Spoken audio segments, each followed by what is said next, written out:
Best health packages up to 80% discount. Tirumala Diagnostics. నమస్తే, welcome to Suman TV. నేను మీ యామ్ని. ప్రస్తుతం మనతో ఉన్నారు ప్రముఖ ఆధ్యాత్మికవేత్త, ప్రముఖ జ్యోతిష్య వాస్తు పండితులు సుభాష్ శర్మ గారు ఉన్నారు. వారితో మాట్లాడదాం. నమస్కారం గురుగారు. శ్రీమాత్రే నమః. గురుగారు, ఇప్పుడు మనకి ఈ జనవరి నెలలో భోగి ఫస్ట్ కాబట్టి అసలు భోగి రోజు ఏ విధంగా చేయాలండి? ఏమైనా దోషాలు ఉంటే ఈ పండుగ రోజు అసలు ఏ విధంగా చేస్తే మంచిది? తప్పకుండా తెలియజేస్తానమ్మా. ముందుగా ప్రేక్షకులందరికీ శ్రీమాత్రే నమః, శ్రీ గురుభ్యో నమః. నమో దేవ్యై మహాదేవ్యై శివాయై సతతం నమః. నమ ప్రకృత్యై భద్రాయై నిహతాం ప్రణతాస్మిత. భోగి అనేటటువంటిది ప్రతి మనిషికి భోగభాగ్యాలతో కూడుకున్నది అని అర్థము. అయితే సనాతన ధర్మనందు శాస్త్రమునందు భోగి గురించి పెద్దగా విషయాలేమీ తెలియజేయలేదు. కానీ మన పెద్దలు అంటే మన తరాల వాళ్ళు ఏం చేశారంటే దీనిని ఒక పండగల ఒక వాతావరణం అంటే మనకు సంక్రాంతి అంటే 3 రోజుల పండుగ. భోగి, సంక్రాంతి, కనుమ. ఈ మూడు రోజులైనటువంటి పండుగలు అనాదిగా ఆచరిస్తూ వస్తున్నారు. మనం ఏది ఆచరిస్తే అదే ఆచారం అవుతుంది, ఏది పాటిస్తే అదే ధర్మం అవుతుంది. అయితే భోగిలో ఏం చేసేవాళ్ళు అని అంటే గనక అంటే మా చిన్నతనంలో మా అమ్మమ్మలు కానీ తాతయ్యలు కానీ వాళ్ళందరూ ఏం చేసేవారు అని అంటే ఈ భోగి సమయంలో ఒక కొత్త చాపను వేసేవారు. చాప మీద చిన్న పిల్లలను కూర్చోబెట్టేటటువంటి వాళ్ళు. ఆ చిన్న పిల్ల అంటే మమ్మల్ని మా అన్నదమ్ములు అందరినీ ఒక 10 మందిని ఏకకాలంలో కూర్చోబెట్టి మానకలు అనేటటువంటి అప్పుడు వడ్లు కొలిచేటటువంటి మానకలు ఉండేటటువంటివి. ఆ పెద్ద పెద్ద మానక ఒక్కొక్క మానక 5 కిలోల అంత ఉండేటటువంటిది. ఆ మానుకల్లో ఏం చక్క రేగి పళ్ళు, చెరుకు గడలు, అలాగే జామకాయలు, అలాగే ఈ యొక్క మనము నల్లగా ఉంటాయి జీడి పండ్లు అని అంటూ ఉంటాము. ఆ జీడి పండ్లు ఇవన్నీ కూడా మానుకలలో నింపి అవి తల మీద నుంచి పోసేటటువంటి వారు. అప్పుడు సమయంలో ఎందుకు పోసేవారు అర్థం కాలేకపోయేది. కానీ ఇప్పుడు దాని వెనక ఉన్నటువంటి ఆంతర్యం ఏమిటి అంటే గనక ఎక్కడనైతే ఆనందము, సంతోషము, చిన్నపిల్లల యొక్క కేరింతలు, చిన్నపిల్లల యొక్క నవ్వులు ఎక్కడైతే విరాజిల్లుతాయో అక్కడ భోగభాగ్యాదులు సమృద్ధిగా ఉంటాయి. ఆ ప్రదేశమునందు సాక్షాత్తు ధనలక్ష్మి, ధైర్యలక్ష్మి, ధాన్యలక్ష్మి సమృద్ధిగా అక్కడ కూర్చుండి ఉంటారు అనేటటువంటి నమ్మకాన్ని అప్పట్లో విశ్వసించేటటువంటి వారు. అందుకే చిన్న పిల్లలకు ఇవన్నీ కూడా తలపై నుండి భోగభాగ్యాదులు కురవాలి అని చెప్పేసి ఈయన చక్కగా కొత్త బట్టలు వేసుకొని చక్కగా అక్కడ కూర్చుండి అక్కడ అవన్నీ కూడా తినుకుంటూ ఉండి పైనుంచి అవి పడుతూ ఉంటే ఎంతో ఆనందం వేసేది ముచ్చట. ఇప్పుడు ఆ భోగి అనేటటువంటిది కనుమరుగైపోయింది. ఉదయం లేచింది అంటే ఉదయం ఆ రోజు 4 గంటలకు లేచేవారు.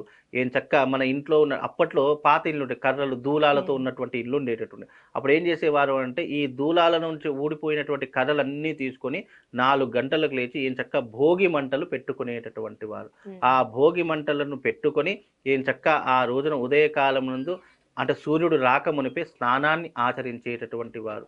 స్నానాన్ని ఆచరించి చక్కగా దేవతా దర్శనానికి వెళ్ళి కొత్త బట్టలు వేసుకొని ఏం చక్క ఆ రోజున భోగభాగ్యాదులు ఉండాలని చెప్పేసి మన తలపై నుండి ఈ రకమైనటువంటి వస్తువులను వేసేటటువంటి వారు. అదే రకంగా చూసుకుంటే సనాతన ధర్మమునందు ఇవన్నీ కూడా ఐశ్వర్యానికి సూచిక. ఇవన్నీ కూడా దారిద్ర బాధ ఉండకూడదు, అలాగే దారిద్ర బాధను అధిగమించాలి, ధనధాన్యులకు ఏ రకమైనటువంటి లోటు ఉండకూడదు అని నిర్ణయించినటువంటిది భోగి అని అర్థము. అంటే అందులో ప్రధానమైనటువంటిది ఏమిటి అంటే గనక ఈ భోగిలో వేసేటటువంటి ప్రతిదీ కూడా అంటే పాతదనాన్ని మరచిపోయి నూతనమైనటువంటి విధానాన్ని అలవర్చుకోవాలి. అంటే మనం ఇప్పుడు ఉదాహరణకు ఈ పండగ జనవరిలోనే వస్తుంది. అంటే మనము కొత్త సంవత్సరం హ్యాపీ న్యూ ఇయర్ని కూడా చేసుకుంటూ ఉంటాము. అంటే 2023 అయిపోయింది, 2024లో అడుగు పెడుతున్నామంటే పాతదనంలో ఉన్నటువంటి ఏవైతే చెడు ప్రభావం ఉందో అదంతా కూడా తొలగిపోయి నూతనంగా జీవించాలి. ఇక మనం ఏ రకంగా అప్డేట్ కావాలి, ఏ రకంగా ముందుకు వెళ్ళాలి, ఏ రకంగా జీవితంలో అభివృద్ధిని సాధించాలి అని ఏ రకంగానైతే ఆలోచిస్తామో అది ఈ యొక్క జనవరి 14వ తారీఖు రోజున మనము ఈ భోగిని కూడా అదే రకంగా ఆలోచన చేసుకోవాలి. భోగి అంటే ఏంటి అంటే పాత విధములైనటువంటి నష్టాన్ని, కష్టాన్ని, బాధను అక్కడితో మర్చిపోయి రాబోయే ఇక సంక్రాంతి అనేటటువంటిది విశేషమైనటువంటి పండగ. ఆ సంక్రాంతి నుంచైనా సరే జీవితంలో కొత్తదనాన్ని అలవాటు చేసుకోవాలి. గతంలో ఏవైతే తప్పులు చేశామో, ఏవైతే ఇబ్బందులు పడ్డామో, భవిష్యత్తులో అవి రాకుండా జాగ్రత్త పడాలి. అవి కనుక జాగ్రత్త పడితే ఇక మన జీవితాంతం భోగి అంటే ఏంటి? భోగాన్ని అనుభవించడానికి, ఈ రకమైనటువంటి జీవితాన్ని అనుభవించడానికే ఈ భోగి అనేటటువంటిది విశేషంగా ఆచరిస్తారు. ఇది కేవలం ఆచారము అనేటటువంటి విధానాన్నే తీసుకోవాలి కానీ, ఇది శాస్త్రం నందు దీని గురించి పెద్దగా చెప్పినటువంటి అంశాలైతే ఏమీ లేవండి. కనుక దీన్ని ఆచరించడం కాబట్టి ఆచరణగా తీసుకోవాలి.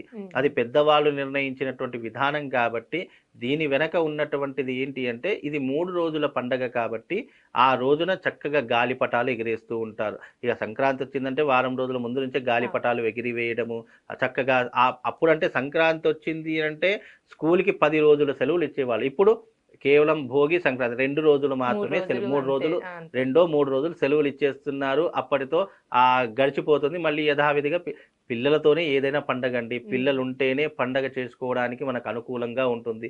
పిల్లలుంటే మనకు కూడా ఎంకరేజ్మెంట్ ఉంటుంది. అది కొనియాలి, ఇది కొనియాలి, అక్కడికి వెళ్ళాలి, ఇక్కడికి వెళ్ళాలి అనేటటువంటి ఒక తపన ఉంటూ ఉంటుంది. దాని ద్వారా పండగ వాతావరణం అనేటటువంటిది ఏర్పడుతూ ఉంటుంది. కనుక ఏదైనా కూడా పిల్లలతోనే పండగలు. కనుక పిల్లలతో చేసుకునేటటువంటి పండగే భోగి పండగ. వాళ్ళు జీవితంలో వృద్ధిలోకి రావాలి, అభివృద్ధిలోకి రావాలి.